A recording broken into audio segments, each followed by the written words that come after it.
এই মুহূর্তে যখন রাস্তায় প্রতিদিন বেরোচ্ছি না, টক অফ দ্য টাউন বলে না, 90% মহিলাদের মধ্যে আলোচনাটা হচ্ছে বিজেপি যদি ক্ষমতায় আসে তাহলে কি লক্ষ্মীর ভান্ডার বন্ধ হয়ে যাবে, আর বিজেপি যদি ক্ষমতায় আসে তাহলে কি অন্নপূর্ণা ভান্ডারের 3,000 টাকা কি আমরা সত্যি পাবো, নাকি সেটা একটা পলিটিক্যাল গেমিক।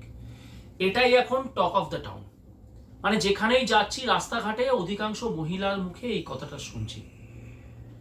আমরা জানি এবছরের পশ্চিমবঙ্গের নির্বাচনে, বিধানসভা নির্বাচনে মহিলারা একটি অত্যন্ত ডিসাইসিভ ফ্যাক্টর হতে চলেছে।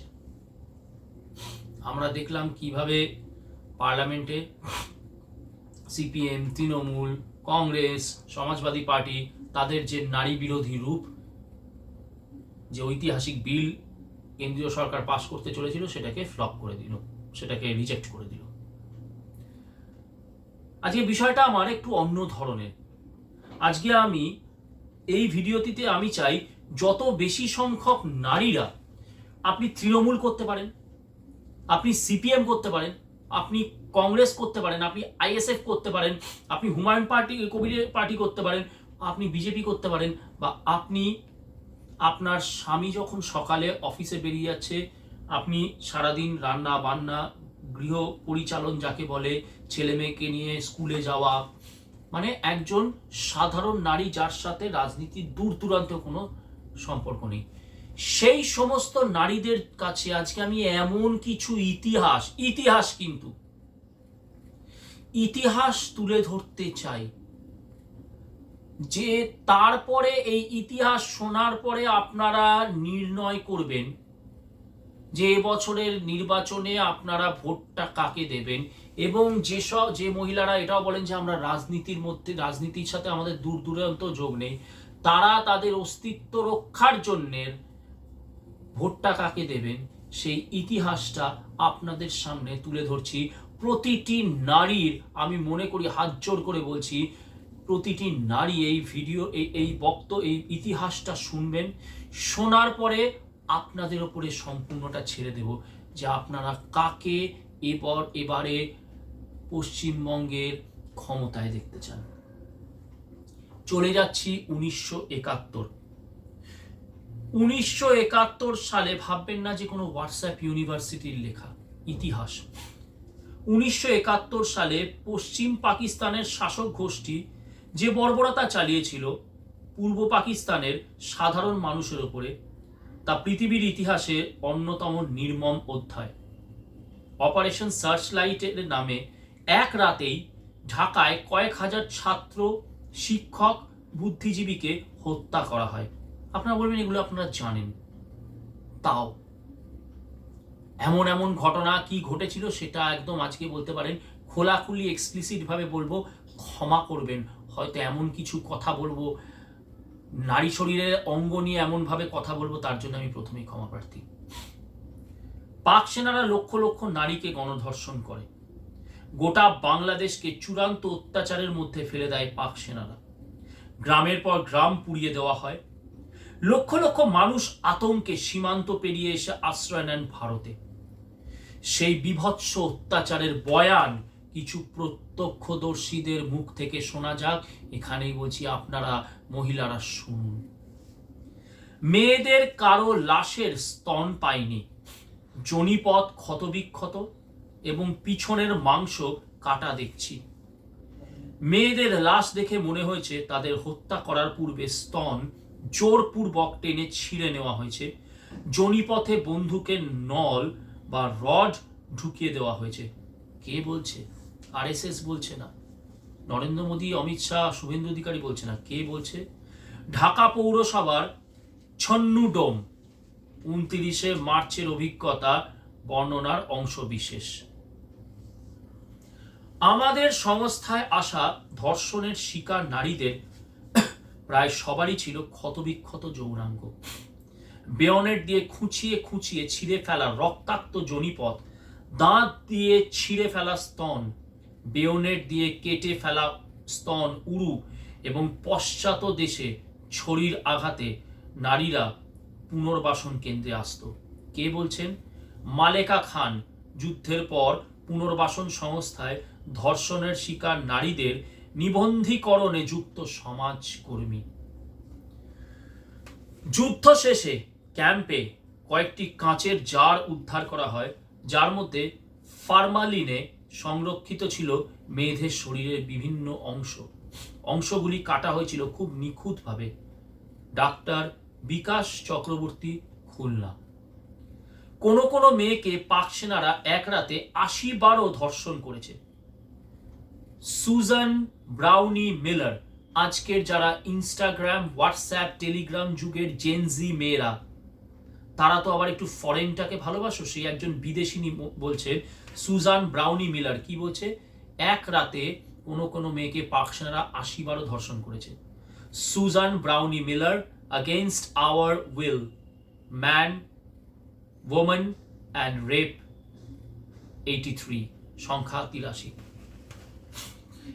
একটি গণধর্ষণে 8-10 থেকে শুরু করে 100 জন পাক সেনাও অংশ নিয়েছে। War crimes facts finding committee গ্রন্থ, যুদ্ধ ও নারী।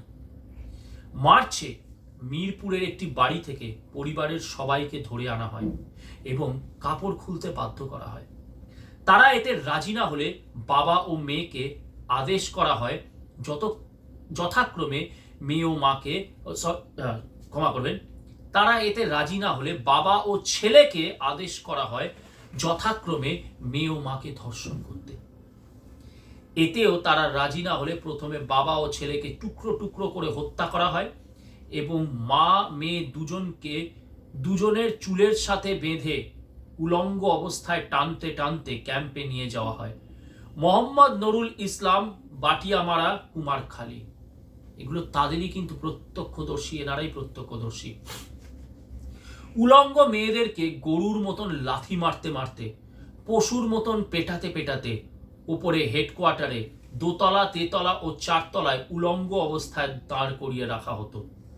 পাক সেনারা চলে যাওয়ার সময় লাথি মারতে মারতে আবারও কামরার ভেতর ঢুকিয়ে তালাবন্ধ করে রাখত।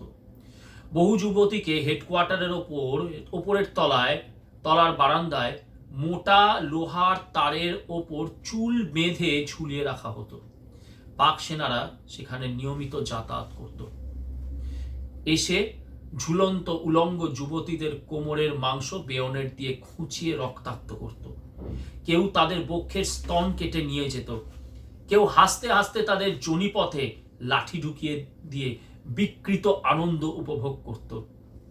কেউ ধারালো চাকু দিয়ে কোনো যুবতীর পশ্চাৎদেশের মাংস আস্তে আস্তে কাটত। কেউ চেয়ারে দাঁড়িয়ে উন্নত বক্ষ নারীদের স্তনে মুখ লাগিয়ে ধারালো দাঁত দিয়ে স্তনের মাংস কামড়ে তুলে নিয়ে আনন্দে অট্টহাসি করত। কোনো মেয়ে সব অত্যাচারে চিৎকার করলে তার যোনিপথে লোহার রড ঢুকিয়ে দিয়ে তৎক্ষণাৎ হত্যা করা হতো। প্রতিটি মেয়ের হাত পিছন দিকে বাঁধা থাকতো। মাঝে মাঝে পাকিস্তানি সৈন্যরা সেখানে এসে উলঙ্গ ঝুলন্ত মেয়েদেরকে এলোপাথারি বেদম প্রহার করত। প্রতিদিনের এমন বিরামহীন অত্যাচারে মেয়েদের মাংস ফেটে রক্ত ঝরছিল। কারো মুখেই সামনের দিকে দাঁত ছিল না। ঠোঁটের দুদিকের মাংস কামড়ে এবং টেনে ছিঁড়ে ফেলা হয়েছিল। লাঠি ও রডের বেদম পিটুনিতে মেয়েদের আঙুল, হাতের তালু ভেঙে থেঁতলে ছিন্ন ভিন্ন হয়ে গেছিল। এসব অত্যাচারিত ও লাঞ্ছিত মেয়েদেরকে প্রস্রাব পায়খানা করার জন্যেও হাত ও চুলের বাঁধন খুলে দেওয়া হতো না। এমন ঝুলন্ত আর উলঙ্গ অবস্থাতেই তাদের প্রস্রাব পায়খানা করতে হতো। আমি প্রতিদিন গিয়ে এসব পরিষ্কার পরিচ্ছন্ন করতাম। কে বলছে? সুইপার রাবেয়া ৭১-এর অভিজ্ঞতার বর্ণনায়। একদিন রাজাকারদের হাতে ধরা পড়ল এক বিধবা পল্লীবালা ভাগীরথী এক্সপ্রেস। তাকে নিয়ে এলো পিরোজপুর সামরিক ক্যাম্পে। খান সেনারা এবার ভাগীরথীর ওপর তাদের হিংস্রতার আয়োজন করল। এক হাটবারে তাকে শহরের রাস্তায় এনে দাঁড় করানো হলো জনবহুল চৌমাথায়। সেখানে প্রকাশ্যে তার অঙ্গাবরণ খুলে ফেলল কয়েকজন পাক সেনা। তারপর দুগাছি দড়ি ওর দুপায়ে বেঁধে একটি জিপে বেঁধে জ্যান্ত শহরের রাস্তায় টেনে বেড়ালো। ওটা ছিল ওদের মহা উৎসব। ঘণ্টাখানেক রাজপথ পরিক্রমার পর আবার যখন ফিরে এলো সেই চৌমাথায়, তখনও তার দেহে প্রাণের স্পন্দন রয়েছে। এবার তারা দুটি পা দুটি জিপের সাথে বেঁধে দিল এবং জিপ দুটিকে চালিয়ে দিল বিপরীত দিকে। ভাগীরথী দুভাগ হয়ে গেল। সেই দুভাগ দু জিপে আবার শহর পরিক্রমা শেষ করে জল্লাদ খানরা মানে পাক সেনারা আবার ফিরে এলো সেই চৌমাথায় এবং এখানেই ফেলে রেখে গেল সেই বিকৃত মাংসগুলো। একদিন দুদিন করে মাংসগুলো ওই রাস্তার সাথে একাকার হয়ে গেল এক সময়। বাংলা মায়ের ভাগীরথী, বাংলা নিজের মেয়েকে চায় তো, বাংলা মায়ের ভাগীরথী আবার এমনি ভাবে মিশে গেল বাংলার ধূলিকণার সাথে। কেবল ভাগীরথী নয়, আরো দুজন মুক্তিযোদ্ধাকে ওরা এইভাবেই হত্যা করেছে পিরোজপুর শহরে। কোথায় লিখছে? দৈনিক আজাদ, ৩রা ফেব্রুয়ারি ১৯৭২। পশ্চিম পাকিস্তানি পুলিশ জিপ চাটতে চাটতে ট্রাকের সামনে এনে মেয়েদের টেনে হিসেবে নামিয়ে নিয়ে তৎক্ষণাৎ কাপড় খুলে উলঙ্গ করে আমাদের চোখের সামনেই মাটিতে ফেলে কুকুরের মতন ধর্ষণ করত। সারাদিন নির্বিচারে ধর্ষণ করার পর বিকেলে পুলিশ হেডকোয়ার্টার বিল্ডিং এর ওপর উলঙ্গ করে লম্বা লোহার রডের সাথে চুল বেঁধে রাখা হতো। রাতে এসব নিরীহ বাঙালি নারীর ওপর অবিরাম ধর্ষণ চালাতো। গভীর রাতে মেয়েদের ভয়াল চিৎকারে ঘুম ভেঙে যেত। ভয়ঙ্কর আতঙ্কিত আর্তনাদ ভেসে আসতো, বাঁচাও, আমাদের বাঁচাও, পানি দাও, এক ফোঁটা পানি দাও, পানি পানি। রাজারবাগ পুলিশ লাইনের আর্মস এসআই বিআরপি সুবেদার খলিলুর রহমান। কোথাও কোনো বিজেপি আরএসএস কোনো বিহারি জয়সওয়াল পাটোয়াল এরকম নাম পাচ্ছেন না, মুসলমানরাই কিন্তু লিখছে। বাংলাদেশের জন্ম হয়েছে লাখের বেশি শহীদের রক্তের বিনিময়। বাংলাদেশের জন্ম হয়েছে লাখের বেশি মা বোন বীরাঙ্গনার ইজ্জতের বিনিময়। বাংলাদেশের জন্মের সঙ্গে পাকিস্তান ও পাকিস্তানের প্রতি ঘৃণা ছিল, আছে এবং থাকবে, নেই। এই তথ্যসূত্রগুলো কোথা থেকে? মুক্তিযুদ্ধের দলিলপত্র, বীরাঙ্গনা ১৯৭১, মুনতাসির মামুন। কিভাবে যে পড়লাম না, এটা যে দেখে দেখে কিভাবে পড়লাম আমি নিজেও জানি না। হয়তো কিছুক্ষণের জন্য নিজেকে একটা অমানুষের পর্যায়ে, অমানুষ বলবো না, নিজেকে একটা যন্ত্রের পর্যায়ে নামাতে হলো এটা পড়ার জন্য।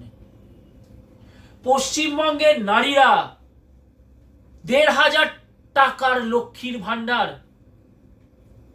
তৃণমূল যদি হেরে যায় আমি ১৫০০ টাকার লক্ষ্মীর ভান্ডার পাবো, নাকি বিজেপি এলে আমাকে ৩০০০ টাকার অন্নপূর্ণা ভান্ডার দেবে? এরপরেও ভাববেন আপনারা? এরপরেও বুঝতে পারছেন না? আপনারা বলবেন ওটা তো বাংলাদেশের না। আপনি যে অঞ্চলে থাকছেন দেখছেন না কিভাবে ঘিরছে আপনাদেরকে ওই জেহাদিরা, যাদেরকে মমতা বন্দ্যোপাধ্যায় বাঁচানোর জন্য গেছিল সুপ্রিম কোর্টে কেস করতে, ওই রোহিঙ্গারা যাদেরকে বাঁচানোর জন্য আজকে অভিষেক বন্দ্যোপাধ্যায় পানিহাটির বুকে বিশাল সভা করে চলে গেল। আপনাদেরকে, মহিলাদেরকে, এই যে বাস্তব ভয়ঙ্কর ইতিহাস, আপনারা তো নারীবাদী, এই যে আপনারা এত জি বাংলা এইসব দেখেন, সেখানে দেখানো হয় নারীরা হচ্ছে সিনেমার হিরো, নারীরা হচ্ছে সিরিয়ালের হিরো, সেই দেখে দেখে আপনাদের মধ্যে ফেমিনিজম করে ওঠে। কোথায় আপনাদের ফেমিনিজম? কোথায় আপনাদের ফেমিনিজম যখন এই বিভৎস ভয়ঙ্কর ঘটনাগুলো আপনাদেরই মতন নারী, আপনাদের দিদিমা, আপনাদেরই পিসিমা, আপনাদের মাসিমাদের সাথে ঘটেছে? কোথায় যায় আপনাদের ফেমিনিজম? মানুষকে পায়খানা প্রস্রাব পর্যন্ত ভাবতে পাচ্ছেন? হাত বাঁধা, চুলটা রডের সাথে লাগানো, অন্তত কয়েকশো বার ধর্ষণ হয়েছে, তারপরে যখন প্রস্রাব পাচ্ছে, ওই প্রস্রাব রক্ত মাখা জনি দিয়ে যখন ওই প্রস্রাব বেরোচ্ছে, ভাবতে পারছেন জ্বলুনিটা? ওই রক্ত মাখা মলদার দিয়ে যখন পায়খানাটা বেরোচ্ছে, বুঝতে পারছেন জ্বালা যন্ত্রণাটা? বাঁচাও, বাঁচাও, পানি দাও।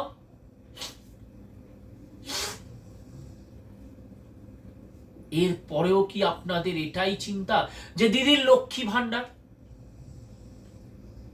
আর এই বাংলাদেশের জেহাদিদের বুক স্টলে, কলকাতা বইমেলায় আমরা দেখি আমাদের এখানকার নারীদের ভিড়।